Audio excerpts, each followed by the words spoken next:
Bonjour. Donc voilà, je suis venu, je suis pas venu à la première, je suis venu très brièvement à la toute première conférence de ce cycle parce que j'avais une contrainte d'emploi du temps. Là, c'est pareil, j'en ai une ici aussi, mais je voulais quand même faire l'effort de venir présenter Mine et Francesco. Alors, donc du coup, vous les avez déjà vus, donc c'est pas très. La présentation sera pas très très longue du coup. Juste peut-être comme pour expliquer que je suis extrêmement content qu'ils soient à l'école. Donc cette conférence s'inscrit dans le cadre d'un travail pour lequel on les a fait venir. Donc ils sont tous les deux architectes. Pour l'architecte ingénieur et très engagés dans toute une série de recherches, de démarches autour de la fabrication numérique, la réflexion sur le rapport entre le numérique et l'architecture. Donc Mine a son agence et son atelier, son Fab Lab. Pareil pour Francesco, qui en plus dirige un master, a créé, peut-être encore plus important que diriger, a créé un master spécialisé sur la conception numérique avec l'école des ponts et chaussées. Bref, c'est des gens qui sont très très engagés dans ces questions de rapport entre le numérique et l'architecture. Or, c'est quelque chose qui est peut-être pas véritablement développé très fortement à l'école. Donc, il y a une question, et donc la raison pour laquelle ils sont là, donc, c'est qu'ils ont été engagés par l'école, non seulement pour organiser une conférence, mais surtout pour réfléchir, mener et proposer une feuille de route pédagogique sur le rapport entre le numérique et l'architecture. Que ce ne soit pas simplement une vision d'outils, mais que ce soit une vision aussi dans laquelle on s'interroge sur ce que l'architecture, le point de vue de l'architecte, peut apporter dans le numérique. Et donc c'est pas seulement, voilà, c'est bidirectionnel cette relation. Donc voilà, on les a recrutés là-dessus, ils sont complètement engagés là-dedans. Demain, on a un CE dans lequel on va parler de ça. Et donc j'espère que cette conférence ou cette série de conférences, elle va effectivement servir à faire bouger les lignes un peu à l'intérieur de l'école et faire qu'on se saisisse de ces outils autrement qu'en se disant bon, il faut que je sache faire AutoCAD, Rhino et Revit parce que sinon je ne serais pas bancable. Je pense qu'il y a quand même beaucoup plus que ça à faire et donc c'est pour ça qu'ils sont là. Voilà. Merci beaucoup et bonne présentation. Je reviendrai pour la fin de la conf. Je rattrape ma réunion. Merci. Merci Jean-François. Bon, là en dessous, ouais. Ça marche, ok. On a une super présentation de Jean-François. Je pense qu'on ne pouvait pas mieux être. Je suis architecte ingénieur aussi. Ouais. On est tous les deux architectes ingénieurs. Là, on voit justement les logos de ce qu'on anime. Il y a Volume, là, Francesco, il vous en parlera. Waouh, mon agence d'architecture, et Woma, fabrique de quartier, l'espace de coworking Fab Lab, et une initiative qui est commune, qui est Fab City Grand Paris, et on va aborder en fait toutes ces choses-là. Et effectivement, c'est comment on dépasse en fait juste l'idée de AutoCAD et Revit et compagnie, et qu'on aille voir plutôt ce qu'on fait, voilà, dans des pratiques plutôt innovantes. Tu me dis. Ouais, merci. Donc oui, on va essayer de parler de tout ça en 1 heure. Je crois qu'on a pas beaucoup plus qu'1 heure. Donc moi, alors la manière où j'aime bien faire quand je parle de ce que je fais et ce qu'on fait, je pense que moi je donne beaucoup d'importance à expliquer pourquoi on fait les choses. Enfin, pourquoi je fais les choses et pourquoi on le fait, plus que de ce qu'on fait en fait en tant que projet, ce qui est évidemment intéressant. Mais je pense que dans une dynamique de ce type-là, réflexion sur faire bouger les lignes, je pense que c'est toujours important de savoir qu'est-ce qui nous a amené à faire ce qu'on fait aujourd'hui en tant qu'architecte, effectivement, parce que, en tout cas, moi, quand j'étais étudiant, ça me permettait de me projeter, de dire, ah bah tiens, en fait, moi je voudrais travailler comme ça. Et donc je commence par cette image qui fait un peu rigoler, mais donc c'est mon enseignant avec qui j'ai fait mon diplôme à l'école d'architecture de la Villette, qui s'appelle Jacques Famry. C'est pas un architecte, c'est un artiste, mais j'ai travaillé avec lui sur le diplôme d'architecture, et il s'est présenté comme ça le jour de la présentation des cours à l'école, avec c'est un peu pour montrer le personnage, avec tout un discours sur le fait qu'il faut moins parler et plus faire en architecture. Et pourquoi je parle de lui? Parce que c'est un peu l'enseignant qui a un peu plus marqué ce que moi je fais aujourd'hui. Donc je pense que c'est important de savoir que c'est un artiste qui a marqué mon parcours. Et pourquoi en fait, et je pense que ce que j'ai fait et ce qu'on fait avec Mine, ça a beaucoup de liens avec ce qu'on faisait dans ces cours, qui étaient plutôt des cours qui orientaient démarche plastique pour l'architecture. Et donc il y avait en fait deux sujets, deux obsessions que cet enseignant essayait de nous transmettre. L'un, l'importance quand on fait de l'architecture, de tout ce qui n'est pas tangible ou tout ce qui est invisible, on va dire, qu'il faut prendre en compte en tant qu'architecte. Donc tout ce qui est le sensoriel, mon diplôme s'appelait architecture sensorielle par exemple. Et en lien avec ça, la notion de non-standard. Donc le non-standard en architecture. Et à un moment donné, quand je suis rentré dans ma profession, enfin dans la vie professionnelle, j'ai travaillé longtemps avec une agence d'architecture qui s'appelle HDA, dirigée par un Anglais qui s'appelle Hugh Dutton. Et un des questionnements, c'était comment on peut faire du non-standard en architecture. C'était un peu l'obsession, effectivement, qui m'avait été un peu transmise par cet enseignant. Un exercice, par exemple, que cet enseignant nous donnait, c'était un jour, il nous a demandé de venir avec un gros sac poubelle de feuilles ramassées de la rue. Et on a fait des exercices sur le fait qu'effectivement, sur la notion du fait qu'en nature, il n'y a jamais de standard. En fait, on n'a jamais deux feuilles qui sont pareilles. Les deux feuilles d'un arbre appartiennent à la même catégorie, à la même famille. On peut reconnaître qu'elles viennent de la même arbre, mais leur géométrie n'est pas la même. Et du coup, comme la nature est très, on va dire, c'est plutôt un bon architecte au moment de faire du non-standard, alors qu'en architecture, je ne sais pas si vous en entendez parler par vos enseignants, mais la notion de non-standard est souvent liée à des notions de prix très élevés, compliqués à faire, etc. Donc je me posais la question de comment la nature fait du non-standard, en fait.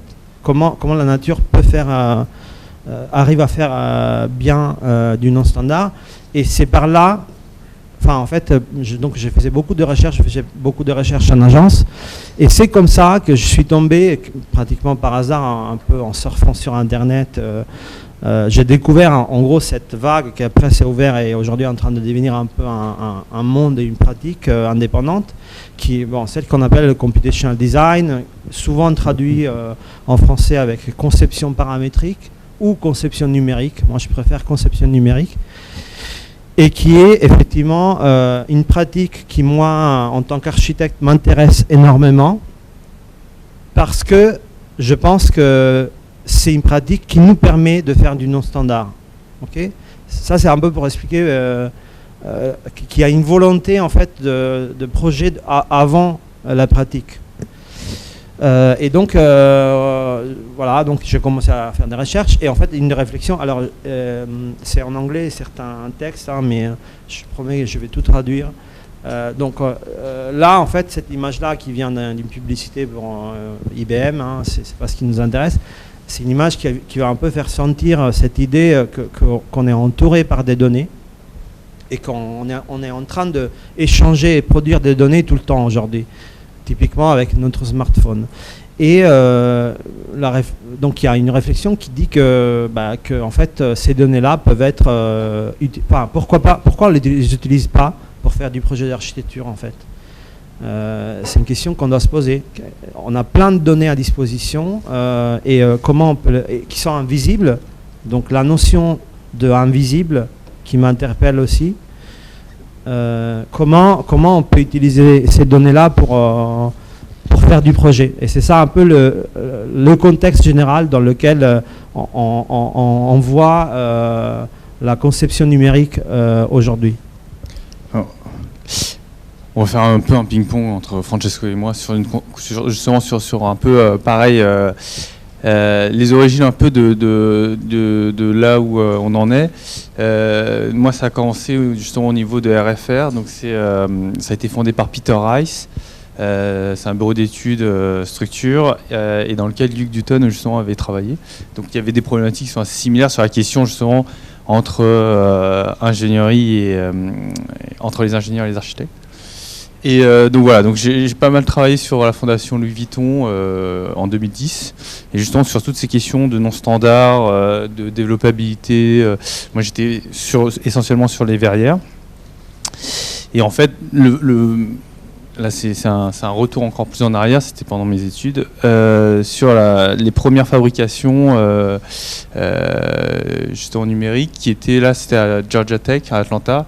Et ils avaient un parc machine assez impressionnant. Donc, ça a été un moment où il y a eu une découverte en fait, de l'outil et des possibilités de faire. Donc on a fait à ce moment-là une canopée en fibre de verre de 8 mètres par 4 mètres par 5 mètres de haut. Donc c'était assez intéressant et tout ça dans un process donc, de fabrication digitale.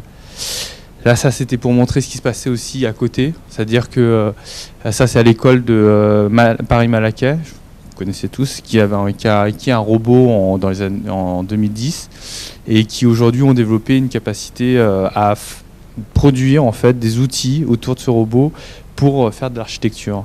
Donc notamment, par exemple, un logiciel qui s'appelle HAL, qui est sur Grasshopper, qui est un plugin qui permet d'utiliser en fait, le robot. C'est parti d'une initiative d'étudiants parce qu'ils n'arrivaient pas en fait, ils utilisaient en fait le code du robot qui s'appelle le Rapide et ils sont aperçus que en fait s'ils le connectaient en fait avec le Grasshopper, ça permettait de faire rapidement en fait des projets et de démocratiser ces projets là. Donc voilà, donc c'est-à-dire que l'outil aussi là est vraiment devient un terrain d'exploration, d'expérimentation. Bon, ça aussi, c'est aussi dans nos gènes, c'est-à-dire l'idée de faire. Tout à l'heure, on parlait de faire plus et produire, parler moins.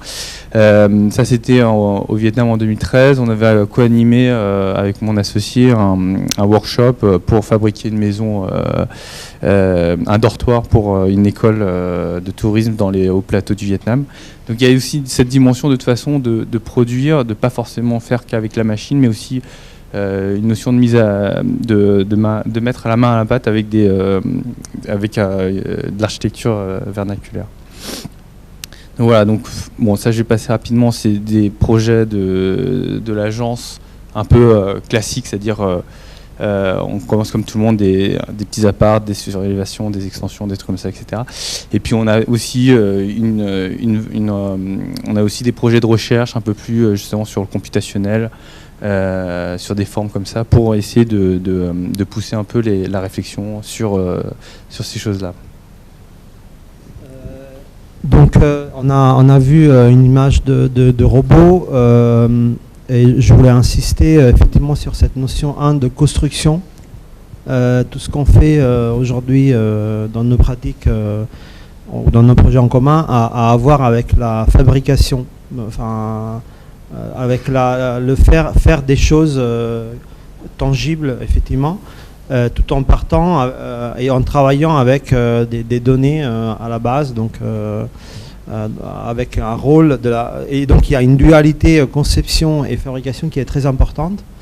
Et ce qui m'obsède vraiment ce qui m'intéresse vraiment dans les machines, pas les ordinateurs, mais les robots ou les découpes laser, etc. C'est que en fait c'est leur similitude. Enfin en fait c'est qu'elles me rappellent la manière où la nature fonctionne. Par exemple, je dis toujours à mes étudiants, pour une découpeuse laser, faire 2 traits différents, ça ne coûte pas plus, c'est pas plus compliqué que faire 2 traits les mêmes. Enfin, toujours de répéter des traits pareils. Et donc, c'est évidemment, on peut beaucoup réfléchir sur ça et discuter, être d'accord ou pas, mais en fait, j'insiste sur le fait que c'est ça qui guide un peu ma recherche. Et cette notion de vision, en fait, je pense qu'elle est propre au métier de l'architecte. En fait, l'architecte, ce qu'il fait, il a une vision de quelque chose, d'un projet, d'une image, et il essaye de la fabriquer, enfin de faire devenir réelle. Voilà. Et donc, pour avoir cette vision, je trouve qu'aujourd'hui, des fois, on peut passer à côté de plein de choses parce qu'on est entouré par des informations, on est sollicité tout le temps. Et donc, en fait, la notion de voir est un peu centrale parce qu'aujourd'hui, voir devient relatif, c'est-à-dire que je vois certaines choses, mais si je mets des lunettes, je peux en voir d'autres. Si j'utilise un ordinateur pour analyser une réalité, je peux voir des informations que je ne peux pas voir à l'œil nu. Et ça, c'est un peu une image d'analyse d'un projet donc de l'agence que je mentionnais tout à l'heure, avec qui j'ai travaillé longtemps. Et en gros, c'est de la visualisation de data solaire. Okay, donc en fait, c'est un ensemble qui a été construit par la suite à Miami, où on utilise les données solaires pour informer ce projet, on va dire. Et là, on fait une étude solaire. Donc, à partir du moment où on arrive à voir ces informations-là, à les dessiner, on peut en faire des choses, on peut faire du projet avec. Quand vous faites un projet, en fait, traditionnellement, ce que vous faites, c'est que vous récoltez au début des informations, vous faites des photos, vous prenez des textes, des plans, vous discutez avec les gens, et après, vous faites un projet. Ça, c'est un peu la même chose, mais l'idée d'augmenter ces informations qui sont à disposition. Et donc, cette étude-là a donné lieu à un projet de brise-soleil à très grande échelle, donc une couverture avec des éléments non standards, donc qui sont en fait orientés et informés, donc mise en forme. Hein, quand je dis informé, c'est la forme est décidée par les données qu'on utilise. Ça ne veut pas dire que l'architecte il fait plus rien, ça on pourra en débattre. Et donc en fait ces données-là informent le projet en optimisant, je sais pas moi, l'ensoleillement, la forme. Et là, pour le coup, c'était l'ensoleillement, la récolte des eaux et une forme qui facilitait le flow, comment on dit, le flux d'air naturel pour ventiler. Donc s'il y avait des exigences bioclimatiques. C'est tout ça paramétrique. Oui, enfin paramétrique en quel sens? Dans le sens que de toute façon ce process en fait il aurait pu s'appliquer à d'autres endroits. C'est-à-dire que oui, effectivement ce process-là on peut l'appliquer, là c'était Miami. Si on voulait le faire dans une autre ville, la forme qu'on aurait obtenue aurait été différente. Cela dit, ça effectivement c'est possible, mais j'en parle pas parce que je trouve que c'est plutôt une dystopie. En fait, c'est-à-dire que dans la pratique, je ne vais pas beaucoup en parler, mais dans la pratique, je trouve qu'en fait, ça arrive jamais de faire d'appliquer le même process, parce qu'en fait, les conditions changent, les données changent, etc. Et surtout, ce qu'on veut obtenir en tant que concepteur, c'est pas la même chose. Mais cette notion de procéduralité est effectivement toujours très présente. Et donc, voilà, ça c'est pour montrer une visualisation encore de données solaires. Donc, ça, c'est la vue en plan de la couverture que HDA a réalisé. Et voilà. Et donc là, ce qu'on voit, c'est les vecteurs moyens sur toute l'année, sur chaque point de la couverture. Donc, par exemple, en fait, en regardant cette image, vous avez déjà une intuition d'où est le soleil, qu'est-ce qui est éclairé, qu'est-ce qui n'est pas éclairé. Et je la montre pour insister sur cette idée-là. Si vous n'avez pas cette image, si vous ne voyez pas ces informations-là, juste, vous ne pouvez pas les utiliser pour faire du projet. Donc la notion de voir pour faire du projet, elle est très importante. Ça, c'est une photo de chantier. Alors, le bâtiment est terminé. J'ai pas le droit de diffuser des images, mais je pense que si vous cherchez sur Internet, vous allez en trouver. C'est un projet qui s'appelle Climate Ribbon. Voilà, si vous mettez HDA Miami, vous pouvez trouver. Et voilà. Et très rapidement, un autre projet aussi qui est intéressant, surtout pour la manière où ça s'est fait. donc un projet de pylône électrique qui est réalisé en Italie, donc sur lequel je travaille avec la même agence dont je parlais tout à l'heure. Un pylône électrique, c'est un bon exemple parce que je pense que c'est l'objet le plus standard qu'on connaisse. C'est-à-dire qu'on a l'habitude de voir des pylônes qui se répètent, tous pareils, ou en tout cas par fil, toutes pareilles. Et là, quand on a gagné le concours, un peu le parti pris de notre proposition, c'était on va faire des pylônes qui sont tous différents et qui s'adaptent à certaines conditions, à savoir l'inclinaison du terrain, le schéma parcouru par les câbles et les nécessités structurelles et de résistance au vent qui changent à chaque endroit. Puisqu'on a dit qu'en nature, il n'y a pas de standard. Donc si vous allez repérer les sollicitations en termes de vent, à chaque endroit, vous avez jamais les mêmes données. Et donc là, par exemple, dans l'image, on voit cette idée des pylônes qui se penchent en courbe pour pouvoir porter mieux et de manière plus efficace le poids des câbles. Cette image-là, c'est un peu en fait, comment on fabrique du non-standard dans un objet. Enfin, c'est un objet d'ingénierie presque. C'est pas du tout. C'est très. Comment dire, le terrain, travailler avec des entrepreneurs qui font des compagnies qui construisent des pylônes, c'est pas le plus souple qui puisse exister. Hein. C'est pas comme vous pouvez imaginer. Et du coup, voilà, il a fallu développer des process un peu performants. Ça, c'est pour donner un peu l'échelle du projet. Et effectivement, que c'est un objet quand même problématique. Enfin, il y a plein de contraintes à respecter, etc. C'est moi qui parle de ça ou Tu peux le faire, ouais, enfin, donc oui, on montre encore un robot. Je pense que ouais, cette phrase-là, qui est une phrase un peu très utilisée, très Fab Lab, on va dire, c'est une phrase qui a un peu d'effet, mais je pense que ce qu'il peut nous dire nous, c'est cette idée de voir les technologies comme quelque chose qui nous permet de... moi, ce que j'aurais envie de dire, c'est tout ça, en gros, ça nous intéresse que si ça nous permet de faire des choses qu'on ne pouvait pas faire sans, en fait. La production rapide, ou faire plus vite, c'est pas très passionnant, en tout cas... Ce qui moi m'intéresse et ce que j'essaie de faire passer aux étudiants, c'est l'idée de pouvoir faire des choses qu'on n'aurait pas pu faire sans. Et je voudrais juste rajouter une chose, c'est qu'en fait How to Make Almost Anything, c'est le titre en fait d'un cours qui est donné par Neil Gershenfeld dans les années, au début des années 2000, et qui est un peu à l'origine en fait du mouvement Fab Lab. Neil Gershenfeld, c'est un peu le gourou de tout ce monde-là, de Fab Foundation et compagnie.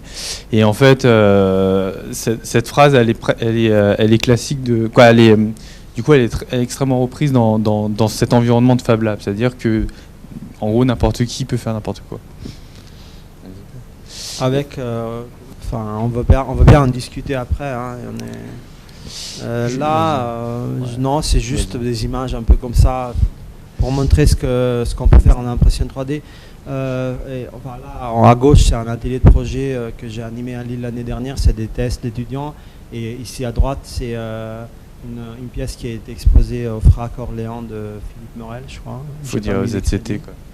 ZCT. C'est pas... Ah oui, bon. C'est pas grave. C'est pas grave. Bon, du coup... Je voulais juste rebondir quand même après sur une chose, et après, mais sur la question de procédural. Attends, moi, en fait, entre les pylônes et en fait le Climate Ribbons, en fait, d'ailleurs, on voit Climate Ribbons avec un trademark.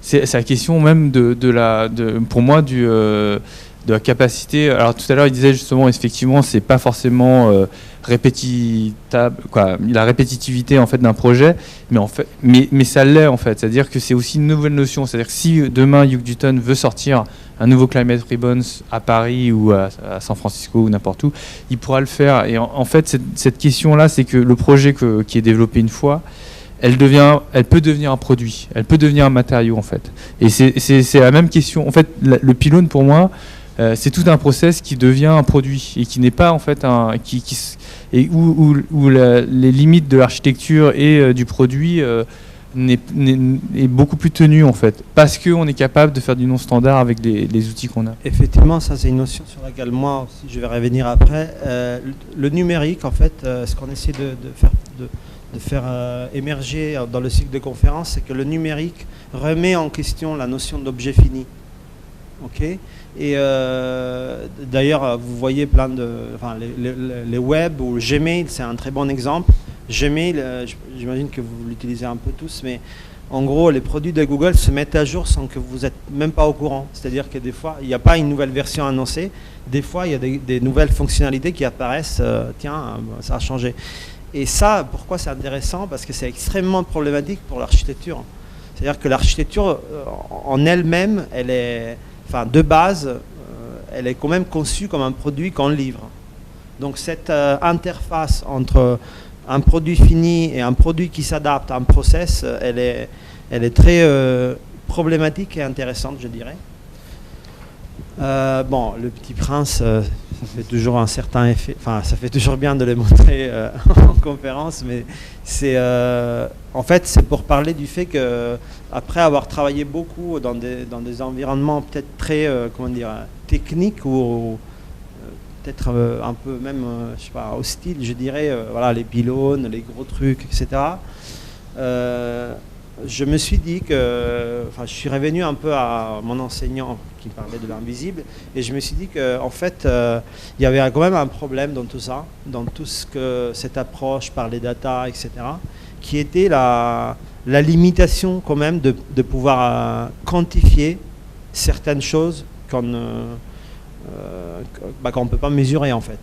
Parce qu'à partir du moment où on introduit quelque chose dans l'ordinateur, il sera la traiter que si on sait la quantifier. Okay. L'ordinateur, il ne sait pas dire oui et c'est pas mal. Il va dire, je sais pas, de 0 à 10, 3 ou 5 ou 6. Et donc voilà, les données solaires, c'est hyper simple. Les efforts de vent, c'est assez simple, peut-être un peu moins que les données solaires. Mais qu'est-ce qu'il en est, par exemple, des questions qui ont été abordées par Yasmine la dernière fois, comme les paysages émotionnels, les sensations, les odeurs, tout ce qui est les souvenirs, les impressions et tout ça. Et du coup, ça c'était en 2010, je crois, non, 2008 à peu près. Et en gros, j'ai un peu dit, bon, ok, j'arrête, j'ai envie de regarder ailleurs.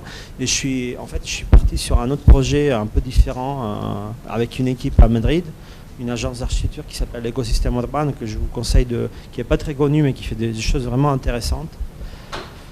En fait, cette agence travaille beaucoup avec les outils numériques, mais de manière complètement différente, avec une approche sociale, c'est-à-dire le numérique comme outil de communication et de collaboration avec les usagers de l'architecture ou les citoyens.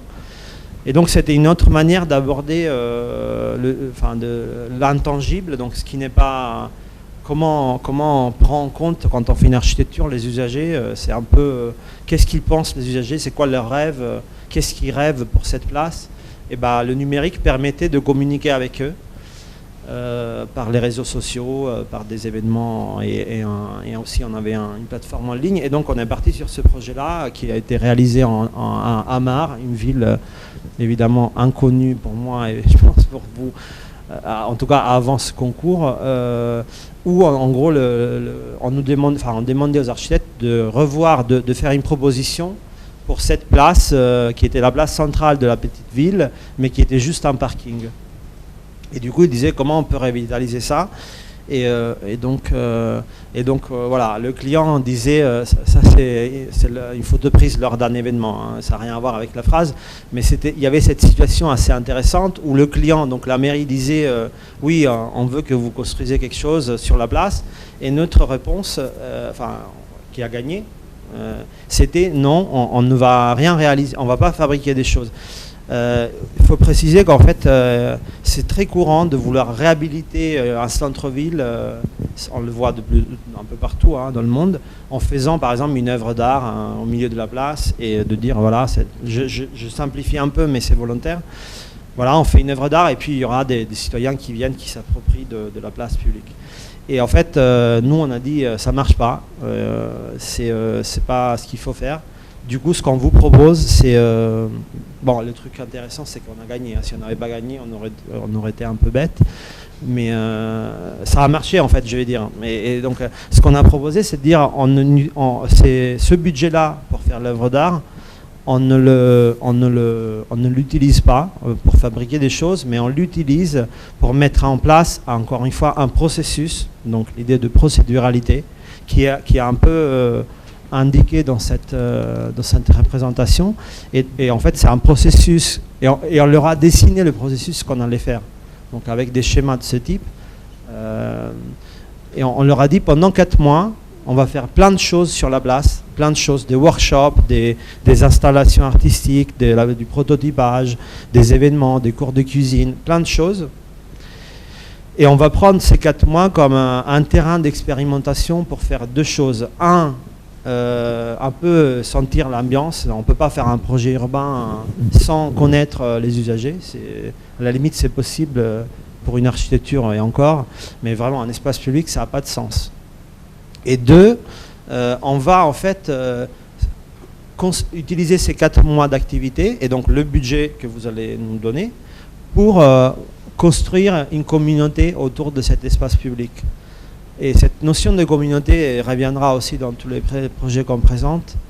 Elle est extrêmement importante. Quelque part, le message qu'on était en train de faire passer, c'était on ne peut pas construire un espace public avec de la valeur s'il n'y a pas de communauté.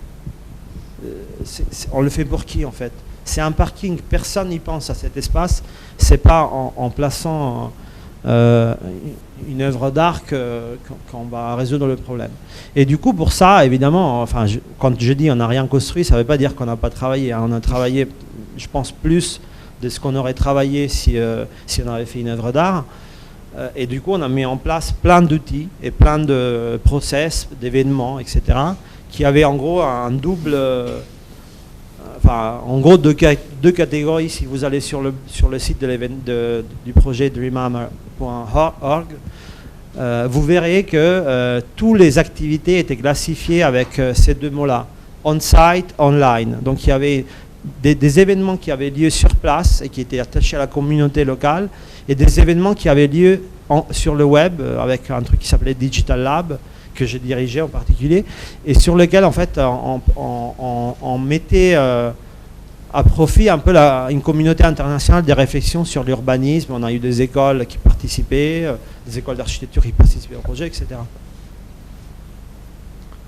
Et donc ça c'est un peu le message. Je pense que donc ça c'est une des images d'un événement. C'est un petit déj qu'on a organisé, des choses simples aussi. Ça c'était un petit déj qui était organisé par des étudiants d'architecture qui étaient venus, qui disaient en fait il faut que les gens mangent. Il faut qu'on fasse manger les gens pour les faire venir en gros. C'est très simple, mais ils avaient raison. Et donc la phrase là qu'on dit, c'est un peu un slogan que je pense on peut reporter à beaucoup de projets qu'on mène et qu'on présente aujourd'hui. L'idée de créer des communautés avant de fabriquer, de construire des choses. Et ça, c'est une question qu'on a envie de vous poser en tant qu'architecte. C'est problématique. Comment vous pouvez faire un projet si vous ne connaissez pas les usagers, et est-ce que vous ne pensez pas comment on fait pour créer des communautés, pour créer une communauté d'usage avant de le construire, ou peut-être vous pensez qu'on peut le faire après, par exemple? Bon, je laisse tomber Miss Van der Rohe Et puis, ça fait écho à tout ce qui se passe aujourd'hui avec les appels à manifestation d'intérêt, type Réinventer Paris, oui. Réinventer la Seine, inventons la métropole, qui sont en fait des questions des instances publiques sur comment créer en fait du contenu avec de l'architecture, avec des acteurs en fait. Et c'est quelque chose qui est très contemporain dans notre pratique aujourd'hui, de comment on s'approprie et comment on crée une communauté en avance. C'est-à-dire, et du coup, comment on crée une architecture qui va avec cette communauté. C'est les questions qui sont... Oui, sont je ne sais pas si contemporaines. vous, d'ailleurs, en tant qu'étudiant, vous voyez ce que c'est, les appels à réinventer Paris, etc. Vous en avez entendu parler. C'est assez inquiétant, peut-être, ou percutant, voir qu'aujourd'hui, en tout cas à Paris, hein, les architectes, ils travaillent. Enfin, on nous demande de travailler comme ça. On nous demande de présenter un projet avec un promoteur, un partenaire communauté qui est d'ailleurs souvent un Fab Lab ou un collectif pour faire une composition un peu globale voilà. Et du coup, effectivement, ça remet en question aussi notre manière de nos compétences. Qu'est-ce qu'on sait faire, qu'est-ce qu'on doit savoir faire pour être architecte. Et ça, c'est une image qu'on avait produite lors du projet en Norvège pour expliquer aux étudiants qu'est-ce qu'on avait fait en fait pendant ces 4 mois. Et donc voilà, on a travaillé architecte, je ne sais même pas si ça apparaît. C'est où? Oui, architecte ici. Mais en gros, on a travaillé comme agent culturel, sociologue. Bon, on avait un sociologue dans l'équipe. Citoyen, on s'est mis de la place au citoyen. Blogueur, storyteller, community management, commissaire d'expo, etc. Et ça, c'est... Bon, on le pose sur la table comme ça, mais c'est une réflexion à avoir sur ces nouvelles manières, ces nouvelles pratiques. Okay. Alors, je reprends un peu la main. En fait, on a un peu décrit un peu d'où on vient, nos influences, effectivement, un peu plus forcément dans la pratique ou dans la réflexion urbaine et dans l'animation. En fait, une des choses qui nous ont vraiment réunis aussi, c'est notre besoin en fait d'espace, tout simplement. En fait, ça c'était pareil une image de Atlanta. C'était pour dire quoi là-bas, c'est l'inverse. Il y a trop d'espace. On fait ce qu'on veut. Ils nous laissent faire n'importe quoi derrière. Et en fait, ça a été une problématique parce que nous, notre agence d'archi commençait à monter, à grossir, et puis on se disait bon, on va essayer de trouver faut qu'on trouve des nouveaux locaux plutôt qu'un 2 pièces en banlieue parisienne. Et en fait, c'est à ce moment-là, avec 6 autres personnes, on était 7, à fonder WOMA, fabrique de quartier. WOMA, ça veut dire Working Making. Et cette image, elle est assez parlante de ce qu'on a essayé de faire. C'était d'un côté la machine qui arrivait, et les gens qui étaient en train de l'installer, et de l'autre côté des gens qui travaillaient. Et c'était la friction justement entre des bureaux associés en fait à un atelier de fabrication. La question en général, c'est si jamais vous voulez faire un projet, vous avez votre ordinateur, vous êtes dans votre bureau, Internet, ça vous suffit. Et après, vous allez trouver un fabricant ou un artisan qui va être en banlieue pour justement vous aider à mettre en forme les choses. Et l'idée, c'était de réunir ça dans un seul espace. On a ouvert ça donc en fin 2013, début 2014. Et donc, c'était un premier espace hybride. Et donc je vais justement présenter rapidement une série effectivement de diapos qui exprime l'influence que ça a eu sur notre pratique architecturale. Donc là je montre les très beaux locaux qu'on a et le bel atelier et la belle cuisine. Et la cuisine, si on la montre, c'est parce que c'est quand même un espace central et important. J'en parle, Francesco sera d'accord et il va en parler mieux que moi sur l'importance de l'alimentation. Mais en fait, la cuisine, elle est placée entre l'espace de coworking et entre l'espace de fabrication.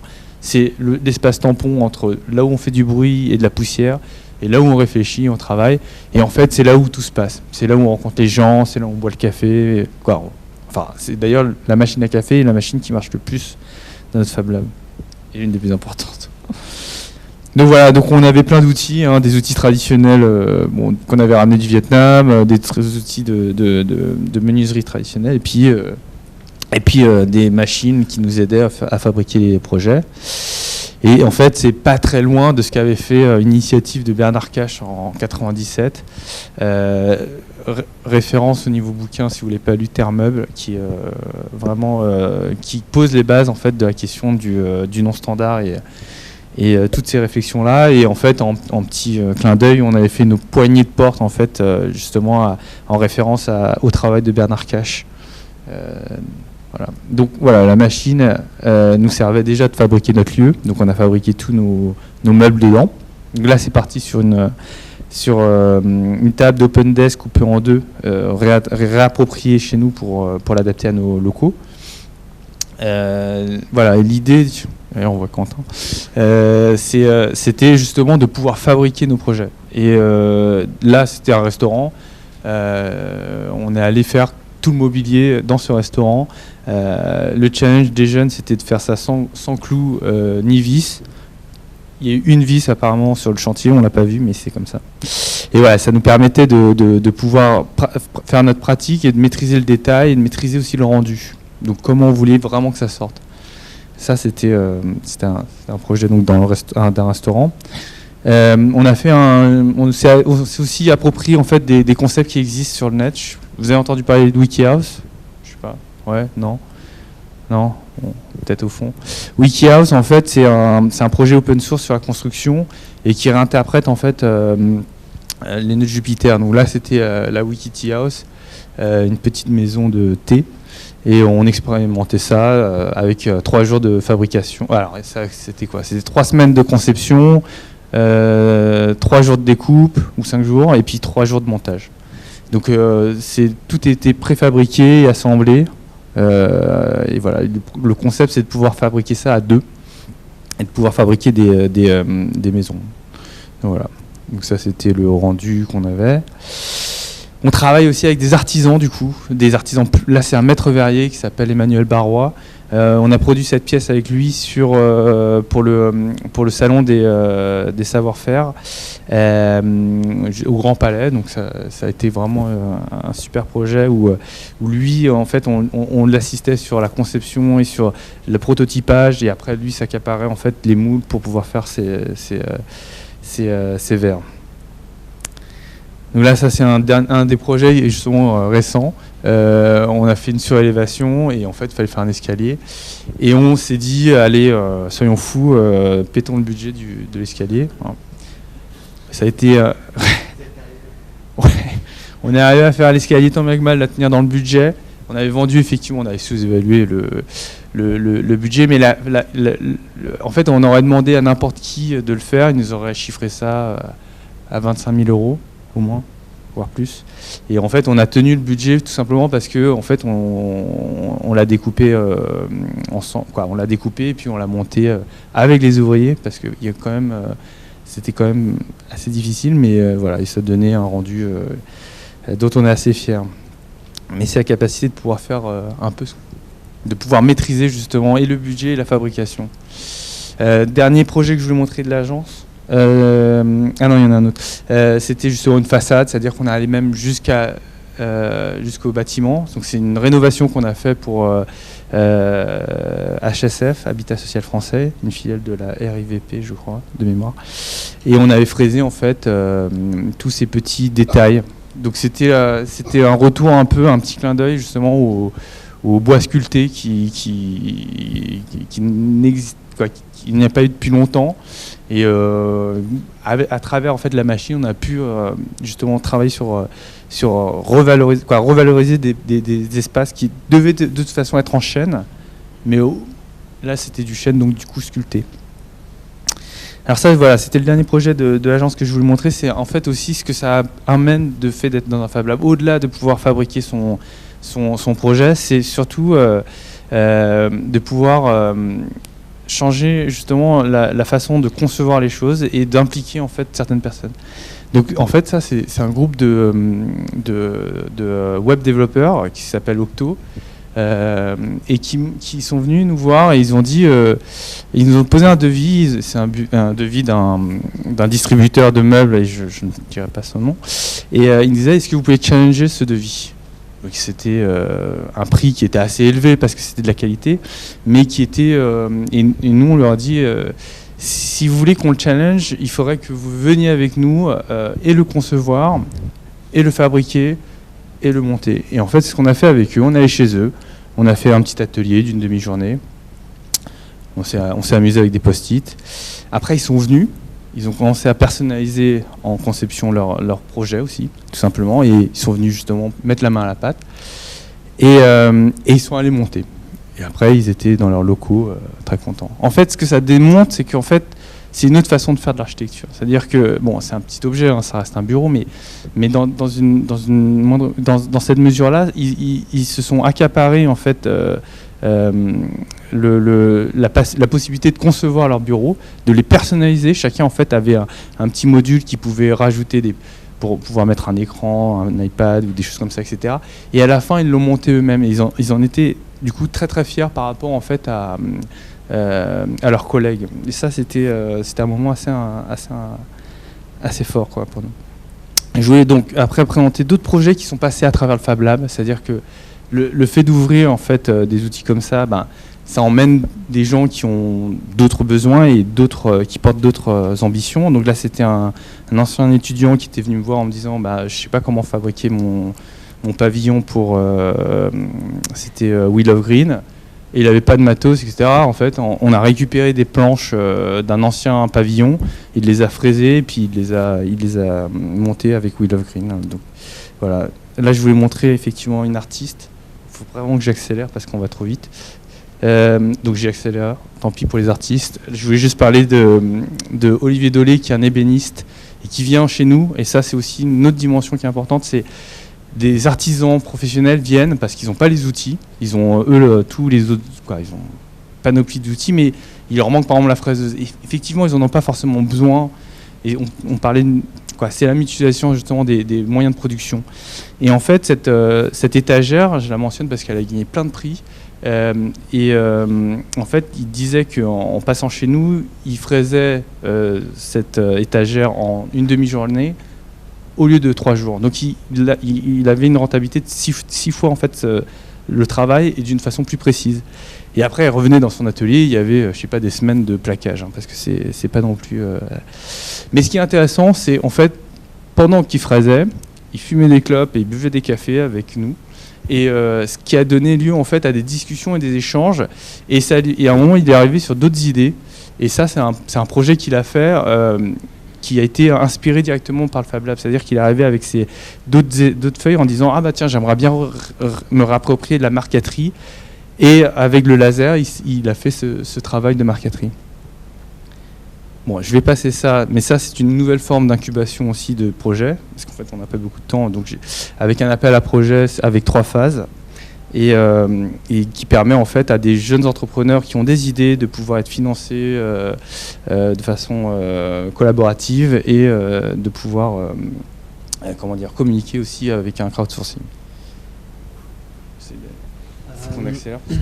Ouais, je pense que en fait, juste moi, parce qu'effectivement on voudrait vous raconter plein de choses, mais je pense que c'est pas non plus super important la quantité. Peut-être juste revenir sur cette idée Oumine a dit à un moment donné, on avait besoin d'espace pour travailler, pour faire des choses ensemble. Et ça, c'est un peu ce qui effectivement nous amène à créer des lieux. Enfin, créer des lieux, moi j'ai même des collègues, des copains plutôt, qui me disent, me demandent comment tu travailles, qu'est-ce que tu fais. Je dis, je crée des lieux. Ça fait un peu rigoler parce qu'on ne comprend pas si c'est en tant qu'architecte ou autre chose, mais c'est cette création de lieux qui a été un peu une nécessité pour nous. Et pourquoi ça a été une nécessité, pourquoi cette nécessité est importante? Parce que je ne sais pas si vous le voyez, mais ça c'est une question que je me suis posée quand je suis allé en Espagne, effectivement, pour le projet dont je vous parlais. En Espagne, je pense que ça commence aussi en France, tout un tas d'architectes qui ne font pas de l'architecture en fait, qui font autre chose. Donc comme l'image qu'on a montrée tout à l'heure avec l'architecte qui travaille comme blogueur, comme ingénieur, comme constructeur, comme fabricant, etc. Et donc pourquoi en fait... Pourquoi il y a ce phénomène? Par exemple, je sais pas, Greg Lynn, je ne sais pas si vous connaissez un architecte très connu, une star, on va dire, de l'architecture, travaille en ce moment pour Piaggio, qui fait des véhicules. Piaggio, c'est une marque italienne qui fait des Vespa, non, c'est ça? Bref, et du coup, ce qui est intéressant de ça, c'est je me suis posé la question, mais pourquoi il y a tant d'architectes qui font autre chose? Est-ce que c'est parce que... et je me suis dit, ça doit être parce qu'aujourd'hui, l'architecture n'est plus très importante. Et pourquoi je pensais que... et en fait, quand j'ai vu ça, vous avez peut-être lu cet article qui a fait le buzz sur le net il y a 1 mois ou 2, où en gros, un des plus grands architectes a dit, donc Rem Koolhaas a dit, c'est très probable que que ce qui intéresse dans le monde contemporain c'est pas les constructions, mais c'est l'organisation de la connaissance. Ok ? Avec le numérique, la connaissance distribuée, etc. Et du coup, je me suis dit, ouais, mais en fait, ils pensent aussi que l'architecture n'est pas importante. Et en fait, je pense que nos expériences des lieux, c'était un peu une manière d'affirmer qu'en fait, oui, les espaces qu'on utilise sont extrêmement importants, même à l'ère du numérique, et qui sont peut-être plus importants, mais plus difficiles à concevoir. Et pour ça, je fais toujours l'exemple de la présentation de l'iPhone. Non, peut-être vous l'avez vu, le tout premier. Steve Jobs disait, voilà, c'est n'importe quoi d'avoir des téléphones où les claviers, en fait, sont toujours les mêmes. T'imagines, je suis en train de faire un appel, j'ai le même clavier. Je suis en train de taper un mail, c'est le même clavier. Et le clavier des BlackBerry ou d'autres ne peut pas changer en fonction de ce que je dois faire. Et il disait, alors là, j'ai pas l'image de l'iPhone, mais il disait, avec un iPhone, en fait, ce qu'on vous propose, c'est qu'il n'y ait pas de clavier physique, mais que le clavier, c'est numérique. C'est-à-dire, en gros, si on le transpose au monde de l'architecture, c'est une architecture de logiciel. C'est-à-dire, il n'y a plus de, en gros, il n'y a plus de hardware, il n'y a plus de clavier physique, il y a juste un logiciel qui vient remplacer ce clavier. Et c'est peut-être une dystopie qu'on pourrait... comment dire, c'est une inquiétude qu'on peut avoir par rapport à l'architecture. Est-ce qu'avec le numérique, on est en train d'aller ailleurs et du coup, l'espace où on est, c'est pas très important.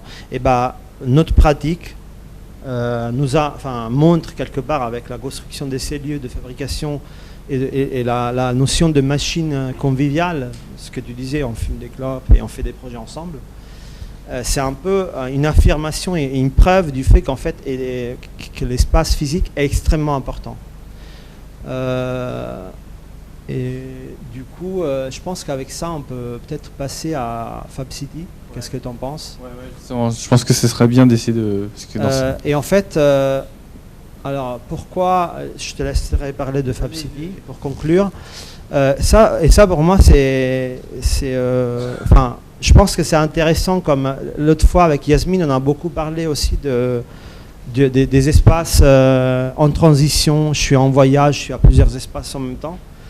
Et en fait, nous, nos expériences nous ont montré que, d'ailleurs, le phénomène mondial qui est en grosse expansion du coworking, c'est un peu la preuve de la même chose. C'est-à-dire, aujourd'hui, on pourrait... je sais pas, 80% de la population pourrait travailler avec un ordinateur et une connexion Internet. Et vous aussi d'ailleurs, vous pourriez apprendre des choses. Mais c'est quoi le sens de venir à l'école, ou c'est quoi le sens pour un designer d'aller dans un espace de coworking ? D'où vient ce besoin ? Ce besoin, en tout cas, il existe, puisque les chiffres le montrent, et les espaces physiques acquièrent de plus en plus d'importance à l'ère du numérique. Il faut juste, en tant qu'architecte, que vous vous posez la question de comment l'espace est modifié par ça. Donc nous, ce qu'on explore, c'est des tests, hein. C'est des choses qu'on essaie de faire, mais je pense que c'est un peu à vous de vous poser cette question-là. Nous, par exemple, un peu notre réponse, c'est il faut créer, ou en tout cas ma réponse, c'est créer une architecture. Ça ne peut pas aller sans la création du contenu ou de la communauté ou des usagers. On ne peut pas les dissocier, et donc je vais travailler comme ça en tant qu'architecte. Mais je pense que la question devrait se poser un peu pour vous tous, pour vos pratiques. Rapidement, ouais, FabCity, donc c'est une initiative en fait qui a commencé à Barcelone en 2014, portée par FabLab et l'AIAC, donc l'Institut of Advanced Architecture in Catalonia. Et en fait, l'idée, c'est on a plein de Fab Labs qui éclosent un peu partout, etc. On voit la carte des Fab Labs derrière. Et c'est finalement un moment, et c'est ce qu'on a fait, on a monté, nous, notre espace, etc. Et à un moment, on prend du recul et on dit, mais qu'est-ce que ça a comme sens dans la ville et qu'est-ce que ça a de sens entre nous ? Je parle d'espace et de communauté. Et l'initiative de FabCity, c'est de dire, ok, qu'est-ce que ces espaces sont comme outils pour la société et de façon civique. Donc voilà, donc ça c'était la proposition de Barcelone, donc la mise en réseau d'une douzaine de Fab Labs.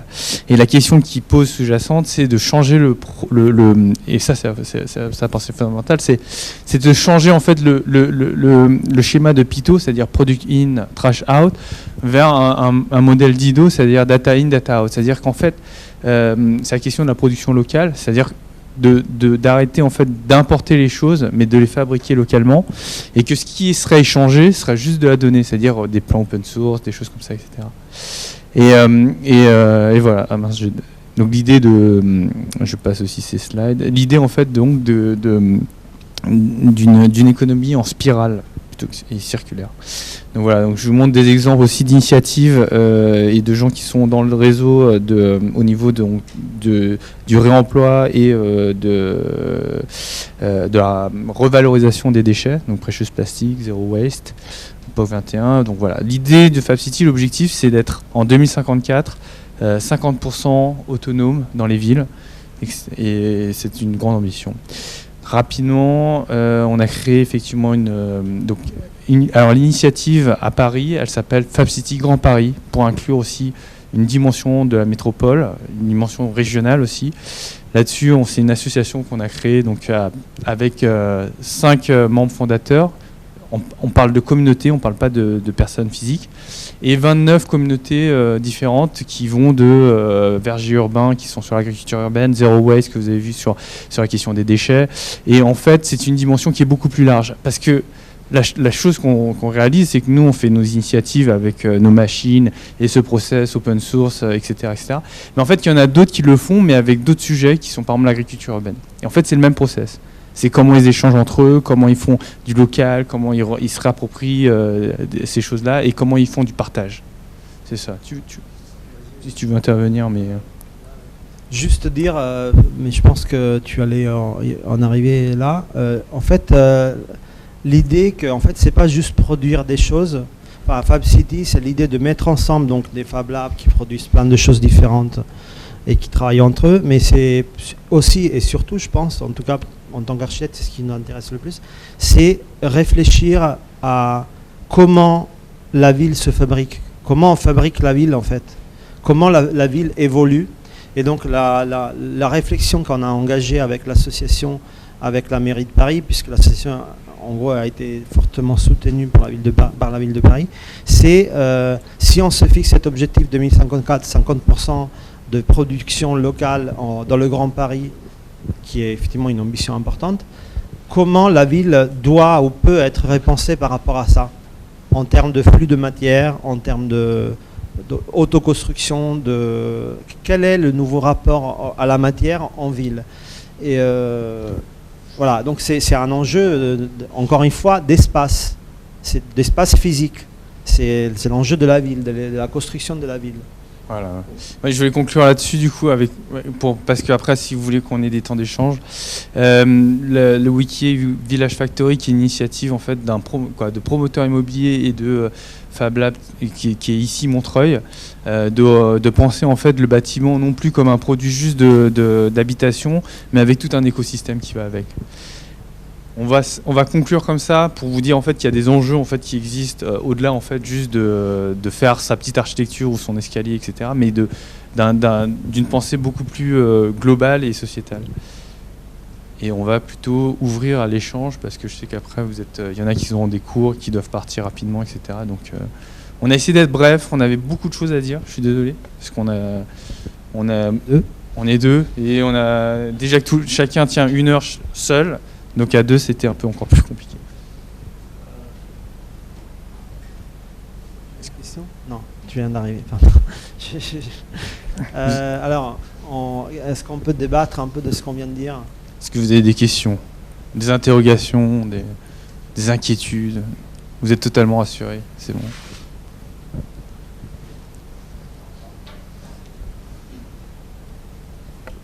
Bonjour, je suis désolée, j'ai peut-être manqué au départ. Je voulais savoir un petit peu du point de vue de tout ce qui est GAFA ou autre, où ils en sont des recherches liées à l'architecture et à la construction. GAFA, Google, etc. Ah oui, d'accord. Ouais. Les Big Four de Google, Facebook et compagnie. Où est-ce qu'eux ils en sont et dans l'appropriation, ouais. C'est une bonne question. Ils sont pas trop impliqués dans ces questions-là, en tout cas avec nous, en tout cas. Ils sont, comment dire, il me semble loin en fait par rapport encore à ces problématiques qui sont aussi un peu dans leur sphère. Mais voilà, après, nous, on travaille, quand il y a Autodesk qui s'intéresse à ces choses-là, il y a Dassault Systèmes. C'est des gens qui sont un peu plus proches par rapport aux problématiques juste de conception design. Après, c'est aussi peut-être notre contexte franco-français où on est loin en fait d'eux, parce qu'ils sont pas à proximité par rapport à nous. Bah si, à Google. Alors, effectivement, moi je suis pas très au fait avec ça, mais en général, peut-être ce qui est intéressant de dire, c'est que effectivement, nous, on est les industriels qui s'intéressent à ce qu'on fait, c'est effectivement les logiciels, avec tout ce qu'il y a de bien et de mauvais. Il y a tout ce qui est la partie design, on va dire, etc. Mais effectivement, pourquoi en fait, je pense qu'il y a un gap, enfin une fissure que vous devrez combler entre aujourd'hui on va dire comme ça, le business de la construction des environnements, donc ville, architecture, design, etc. Et celui des startups. Une de nos réflexions à l'école, c'est qu'en gros aujourd'hui Paris a une grosse comment dire, partie des politiques publiques et privées qui va dans les investissements start-up, dans les nouvelles technologies. C'est quoi la place des architectes là-dedans en fait? Et je pense que c'est une vraie question. Et nous, on peut dire ça. Alors, ça ne répond pas à la question, mais ça me permet de dire des choses qui me semblent importantes. Nous, je dois dire, en tant qu'archi, dans ces projets-là, on se sent quand même un peu seul, non? Enfin, en tout cas, on se sentait un peu seul jusqu'à il y a quelques temps.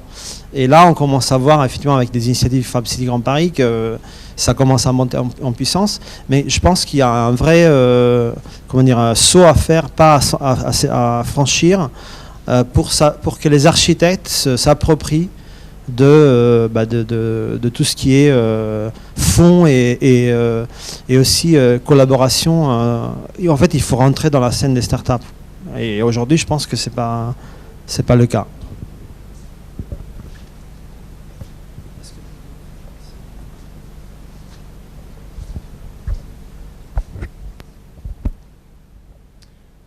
Par rapport au diapo que vous montriez au début sur les effets du soleil sur les îlots, etc. Enfin, moi, je trouvais juste qu'il y avait toujours une dimension très esthétique à tous ces documents, et parfois au détriment de la compréhension. Justement, l'objectif, c'est de comprendre comment le soleil influence sur le bâtiment, et finalement, on a une image qui est assez belle, mais qui explique pas tant que ça le fonctionnement. Et je trouve que c'est assez vrai aussi dans la génération des formes en architecture par le paramétrique, etc. On est toujours face à des bâtiments. On a l'impression que la fin de l'histoire, le fin mot de l'histoire, c'est d'avoir une forme belle. Et je pense que c'est ça qui bloque dans les écoles. Et du coup, je voulais savoir si vous aviez des exemples de bâtiments peut-être qui arrivent vraiment à s'emparer de cette question, un peu comme à la fin sur plutôt le processus qui permet de créer une architecture intéressante par le digital. Oui, c'est une bonne question que j'aurais envie de vous retourner, c'est-à-dire que comment on fait en sorte de maîtriser les technologies pour arriver à faire ce que vous dites. Donc je pense que déjà en tant que futur architecte, vous pouvez vous poser la question. Après, il y a plusieurs choses. C'est que je pense que là, ce qu'on fait dans les conférences, c'est plutôt un tour d'horizon. C'est vraiment conçu comme ça sur des choses qui sont possibles et qu'on est capable de faire aujourd'hui avec les nouvelles technologies. Donc c'est vrai qu'on n'est pas rentré dans les détails des projets. Ce que je peux dire par contre, c'est que au-delà de la qualité des projets qu'on a montrés, par exemple, c'est pour ça l'exemple des pylônes pour moi est assez parlant, parce que c'est pas du tout un objet où on peut se permettre de faire du formalisme. Donc c'était un peu pour ça que je l'ai sélectionné, et j'ai parlé du fait que discuter avec des entreprises qui fabriquent des pylônes, c'est pas comme quand on fait une déco sur un meuble. Voilà. Mais après, par exemple, sur le projet de Miami, il y a plein de documents que on n'a pas l'occasion de parcourir, mais qu'on pourrait, vous mettre à disposition si vous voulez approfondir ces sujets-là. Et en fait, alors peut-être juste expliquer pourquoi Alors ça c'est intéressant. Pourquoi nos documents sont un peu, enfin, ou peut-être mes documents, ou en général les nôtres, sont un peu sexy? Alors, parce que dans mon enfin, c'est un peu ce que vous dites, je pense, non? Donc c'est même un compliment peut-être. Mais alors ça vient d'une raison bien précise, c'est-à-dire du fait que souvent, quand on parle de data numérique, etc., on a tendance à penser, ah ok, on parle d'ingénierie, ok, on parle d'informatique. Et du coup, je pense qu'il y a une volonté aussi de faire passer le message. On est en train de parler d'architecture, d'espace et aussi de création quelque part. Ça, c'était voilà. Après, au niveau des projets, là, on a montré des projets qui sont d'ailleurs moi, certains je fais, et au niveau de la forme, c'est des choix. Ça reste aussi le choix du designer. Mais après, dans des projets beaucoup plus terre à terre ou dans ce sens-là, c'est par exemple, je vais citer WikiHouse qu'on a vu un peu, qui est justement sur la question pas forcément de la forme, mais plutôt du processus et du nœud. Ça, c'est une initiative. Et puis après, nous, on a plein d'autres projets, effectivement, sur lesquels on a fait, qui n'ont pas forcément un impact ou une forme genre, très démonstrative, mais qui utilisent le processus, justement, des nœuds. Par exemple, là, on a montré un moment le restaurant, qui montrait, à la fin, on voit un cube qui aura pu être fait très simplement. Mais c'est le discours que nous on veut avoir, en tout cas que moi je laisse par rapport à la pratique, c'est un peu celui du do it yourself, c'est-à-dire de le faire soi-même et de maîtriser en fait de la conception à la fabrication. Et c'est ça qui est intéressant par rapport à la machine, c'est que si on veut faire un cube, on peut faire un cube, ou on peut faire une forme molle et on peut faire une forme molle. Et après il y a tout un champ des possibles qui existe entre. Donc c'est là où en fait c'est notre choix en fait d'être en tant que designer et architecte, de où est-ce qu'on va emmener le projet avec son client, parce que pour le coup là ça reprend des commandes, et il y en a qui vont dire bah moi je veux un truc monumental, et d'autres vont dire je veux un truc très sobre. Et en fait tout est possible parce que quasiment tout, il y a des choses qu'on ne sait pas faire de toute façon, ou qui ne remplacera pas la main de l'homme. Ça c'est aussi quelque chose qui est à préciser, mais on peut faire quand même pas mal de choses, et effectivement des choses non standards. C'est ce qu'il disait, c'est-à-dire qu'on pourrait faire plein de marches similaires, par exemple pour un escalier, où là l'idée c'était l'exercice, c'est de faire chaque marche complètement différente, histoire d'aller changer le process.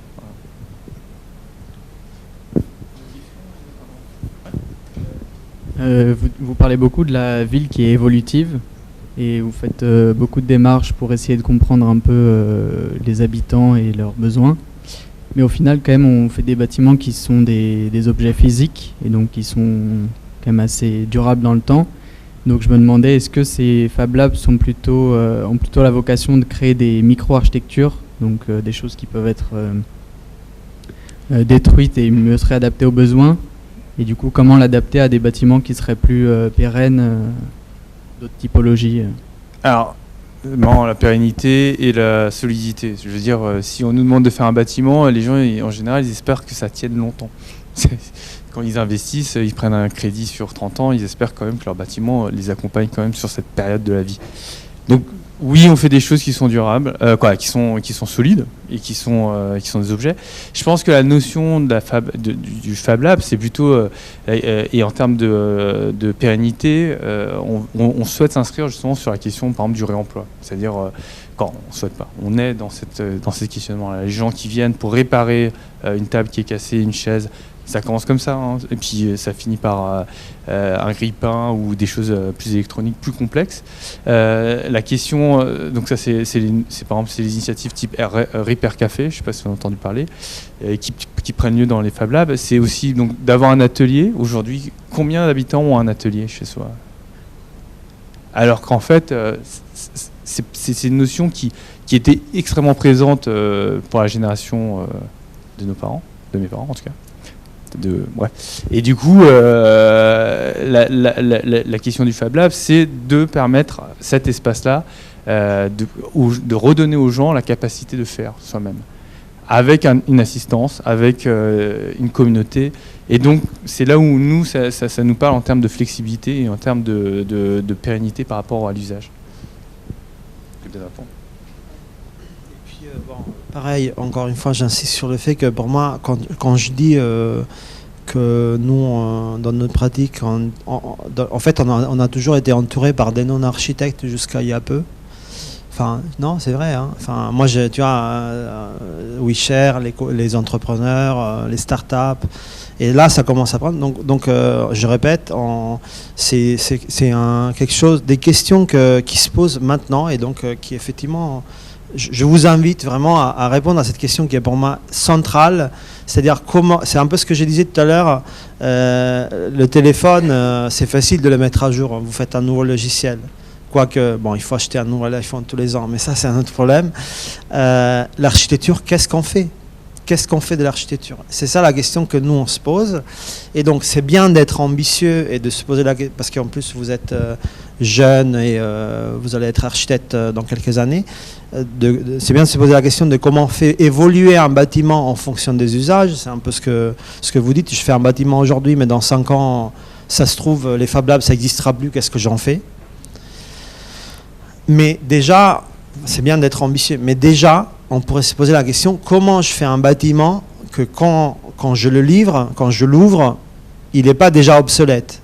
Et c'est nous, en fait, un peu dans notre peut-être ambition un peu moins importante, c'est ce qu'on essaie de faire avec ces lieux-là. C'est-à-dire qu'on dit, on ne peut pas créer un bâtiment s'il n'y a pas une communauté inscrite, si on n'a pas créé cette communauté auparavant. Et en fait, c'était un peu le sens de cette image-là, que je n'ai pas montré tout à l'heure, mais que j'aime bien montrer quand je parle de volume, donc de notre lieu. Ça, c'est le jour de l'ouverture, c'était ça. Parce qu'en gros, on a ouvert avant de finir le projet. Et à la place en Norvège, le projet a commencé beaucoup avant de le livrer, pour que justement le projet puisse être, encore une fois, informé ou mis en forme à partir de ces informations-là. Donc, par exemple, volume, bon, si vous avez l'occasion de passer, je vous expliquerai un peu en détail. C'est un lieu qui a été vraiment construit. On n'avait pas de projet, en fait, quand on a ouvert. Par exemple, aujourd'hui, il y a un food lab dans le lieu, donc une cuisine professionnelle. Il n'était pas du tout prévu au début. C'est parce qu'en fait, en ouvrant le projet à l'étape 0, le jour où on a eu les clés, ou le jour après, je pense, ça nous a permis de faire émerger des besoins et de répondre à ces besoins. Ce n'est pas une pratique courante en architecture, qui effectivement est de plus en plus courante aujourd'hui avec les nouveaux concours. Mais voilà, donc il y a une étape, c'est comment faire des bâtiments qui répondent à des besoins. Et l'étape suivante pourra être, et moi je me la pose effectivement, mais je n'ai pas de réponse, qu'est-ce que veut dire faire une architecture qui dans 5 ans va faire autre chose que ce qui est fait aujourd'hui. Enfin, c'est quand même le développement de process de fabrication ou le terme en anglais empowerment, en fait, c'est-à-dire que les gens sont capables de prendre en main en fait les processus, par exemple, donc je dis toujours fabrication, mais aussi d'agriculture, etc., etc. Donc, après, s'il y a une communauté qui est créée, elle évoluera de façon cohérente entre elles. Et en fait, je vais dire un autre exemple. C'est par exemple, moi, je suis dans mon immeuble à Paris avec, je sais pas combien il y a de copropriétaires, et il n'y a rien qui est fait pour les communs. Et ça, c'est un truc qui est dingue en fait. À un moment, ma femme me disait, tiens, j'aimerais mettre un compost. Je dis, ouais, mais on peut pas, on sait pas et à qui s'adresser. Et il y a cette absence en fait de cohésion dans le bâtiment. C'est aussi un problème parce que du coup, il n'évolue plus. Il ne peut pas répondre à des problématiques de réemploi où les gens peuvent échanger, troquer, etc. Parce que c'est interdit dans le règlement de copropriété. Mais qui fait pour quoi ? Voilà. Je vais m'arrêter là sur cette polémique, mais je pense que le dernier exemple qu'on a montré, c'est une réflexion sur justement le vivre ensemble. Et le vivre ensemble, il n'est pas juste sur un produit d'espace, mais une réflexion sur la communauté et qui fait et qui est autour. Quoi. D'autres réactions ? On peut dépasser le cadre et tout ça.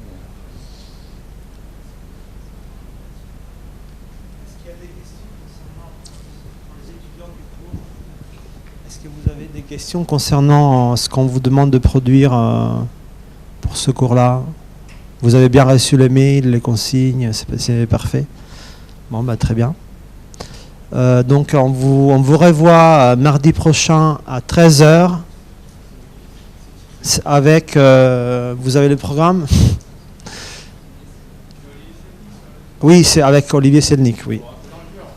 Voilà, qui va nous parler de maquette numérique. Alors la conférence, on l'a appelée maquette numérique et pas BIM pour pas faire peur. Hein. Donc, parce on nous a dit que le mot BIM peut faire peur.